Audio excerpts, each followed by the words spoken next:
Okay, game 3 here on Antigua Shipyard, being played between Maru Prime, he's the blue Terran on the bottom left spawn, and LGIM First, the red Protoss up in the top left, top right. Yes. I'm left-right dyslexic sometimes. Are you? Left-light dyslexic as well. So apparently all the women in my family are the same way too, and that's not like a joke, you know, about the women in my family or anything like that. But my mom was actually, she was born left-handed, but she was raised at a time when that was, you don't do that, you don't write left, so she was forced to switch over to right. So that's why her body just gets naturally thrown off when she thinks about it. Weird. For some reason, though, I guess I'm calling out my wife, Catherine, if you're listening. But she messes it up frequently, and I don't understand how that's a thing. Well, I don't know. I don't know, because you don't really think about it that hard. Yeah. It's easy to just say it and not even realize you've said it. So I don't know. It just... Gotcha. I don't know. All right. I'll allow it. Just a thing. Well, let's see what Maru's going to be up to here in a second. He's already queued up to his 13th SEV, so if we see a couple more here in a second, yeah, it looks like it's going to be Command Center first for him at 15cc. Back on first side of things, of course, a gateway popping down.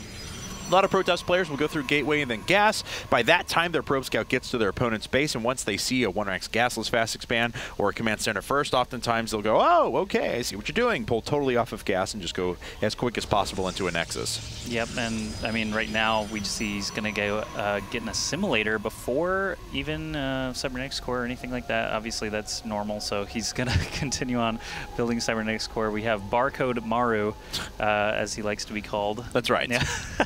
Barcode Maru dropping his command center here. Barcode Maru. It sounds like a League of Legends skin or something. Barcode Maru could be. It's like Barcode Amumu. He's just, you scan him. I don't know. I got nothing. Well, of course, whenever you do this, though, and you don't have a barracks with any Marines out, you have to be able to defend the SCV that's constructing the command center. And first, actually giving that up pretty easily. He is going to cycle back in now as a little bit wondering what he was going to do, and did he? Oh, I see, because he pulled totally off of gas and he started running a bunch of probes across the map. Totally standard. First, I am loving your aggression right now. I don't know what this means. I'm going to go ahead and say I've never seen anyone do this. He's sending these purely to try and stop this SCV from building the command center. That's so much mining time lost. Yeah. But the barracks are still 20 seconds away from finishing. So if he successfully stops the command center from coming up, as he has... What is happening? I don't know. Maru pulls a bunch of SCVs off now, and of course, these SCVs have been pulled off shorter than these probes have, but considerably more have actually made their way out. So I don't know who's actually taking more economic damage. Well, this command center is eventually going to finish right now, but the SCV is not going to actually make it out of there. Even if he mineral walked, he probably would have taken too much damage. First, this is just really weird to me. Like, he does have the Zealot across the map now. I believe that's a second Zealot walking its way across now. Yeah. And we have the Nexus going up back at home for first. There are no Marines out until right now, so this, I feel like Maru's still in just fine position, even though he did lose some mining time. It's just kind of a weird start. He is down 17 workers to 23, though, and he hasn't started to morph in his orbital command. Now finally does it, but by the time that finishes, this Nexus is going to be most of the way complete, but first we'll already have Cybernetics Core Warp Gate rolling and, you know, double pro production himself, so he's actually bought himself quite a bit of time here. Yeah, that's, I don't know. I would like to see, I don't know, I guess in the graphs after the game, like exactly how much mining time was lost. That's kind of a weird thing to have to try to analyze on the fly. But I am curious how worth it that actually was. We'll see, though, as this game continues on, if First is going to try and pull ahead further on workers. He is making one at a time now, obviously, but once this Nexus is done, he'll have 2 chrono boosts available, and we'll get to see how his tech opens up. All right, so it's 27 workers to 22. Obviously, with the double orbital commands, and mules coming down, the mineral income rate is going to be very, very nice for Maru. But as we can see, no gas for him quite yet. He's just going up to a 3rd command center. Interesting. So he's going to be able to keep that 3rd command center inside his base, build SCVs, and use mules from it. It'll probably be a while before he's able to actually take that 3rd base and get it established. First is actually being somewhat aggressive. I mean, sending out these Zealots and Stalker to try and find any stray Marines. They are going to find them, but I think the Marines actually have the advantage if they can stutter step a little bit better than that. I don't know why he's letting the Zealot hit him so much there. That was kind of weird.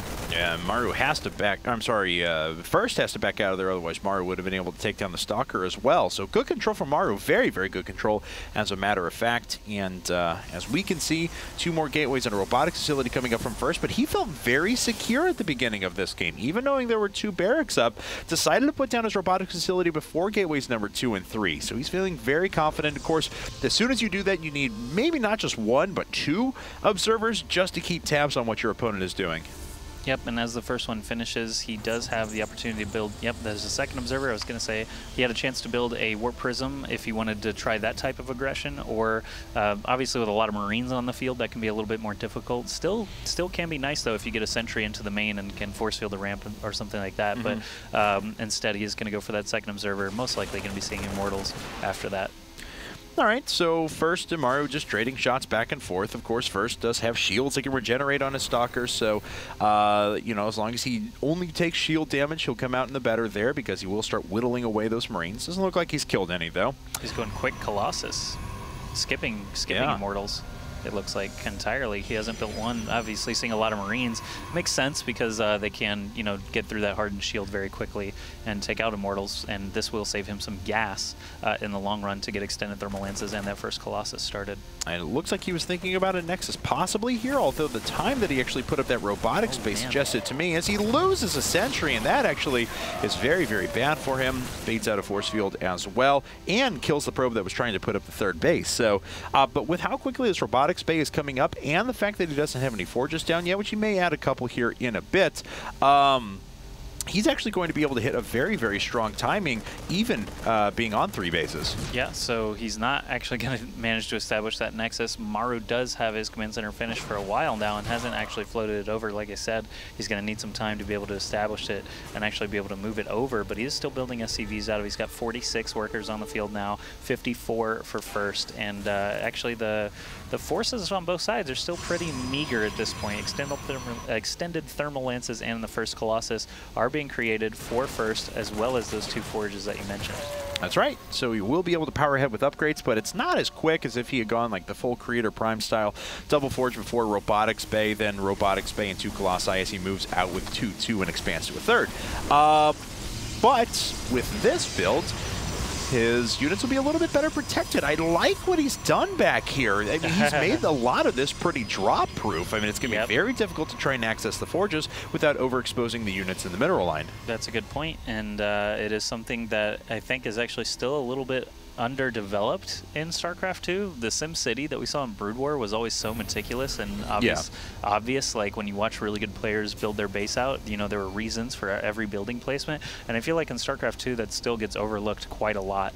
Protoss players obviously have a lot of opportunity to place buildings in you know, nice patterns to block off Hellions or drops as we see First doing now. Yeah, sure. Zerg players have a little less options, but you know, still, even with Evo chambers, spawning pools, and things like that, you can block off your mineral lines, and we just don't see very much of that. Kiwi Kaki is actually a player that was doing SimCity stuff earlier on, and I just haven't seen a whole lot of exploration into that yet.